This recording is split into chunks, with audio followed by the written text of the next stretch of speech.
ഒരു ബാഗിൽ നിന്നും മറ്റൊരു ബാഗിലേക്ക് ചേക്കേറുന്ന ദൃശ്യങ്ങളാണ് നിങ്ങൾ കണ്ടുകൊണ്ടിരിക്കുന്നത്. പഠിക്കാനാണല്ലോ നമ്മൾ കോളേജിൽ പോകുന്നത്, അതുകൊണ്ട് ബുക്കിന്റെ ആവശ്യമില്ല. എന്താ പരിപാടി?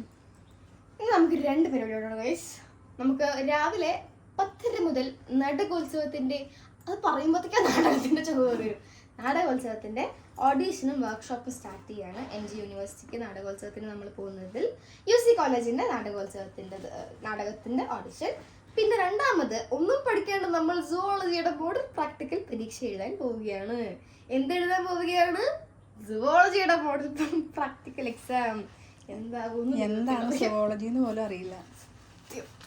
വെറുതെ പറയുന്നതല്ല, ശരിക്കും അറിയില്ല. എന്താ പറഞ്ഞ ബാക്കി എല്ലാം ഉണ്ട്.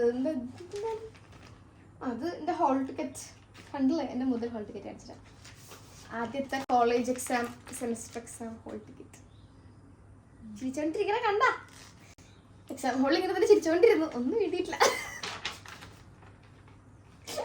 ഞാൻ വീട്ടിൽ വരുമ്പോഴത്തേക്കും ഒരു സപ്ലൈ കിട്ടിയാൽ കുഴപ്പമുണ്ടോ? രണ്ടാമത്തെ കഴിയുമ്പോഴത്തേക്കും രണ്ടെണ്ണമായിരുന്നെങ്കിലും പ്രശ്നം. മൂന്നാമതായപ്പോഴത്തേക്കും ഞാൻ പിന്നെ പറയുന്നത് നിർത്തി. കാരണം എന്തായാലും സപ്ലൈ കിട്ടാൻ ചാൻസ് ഉണ്ട്. പിന്നെ പറയണ്ടല്ലോ, അത് പ്രതീക്ഷിച്ചോട്ടെ.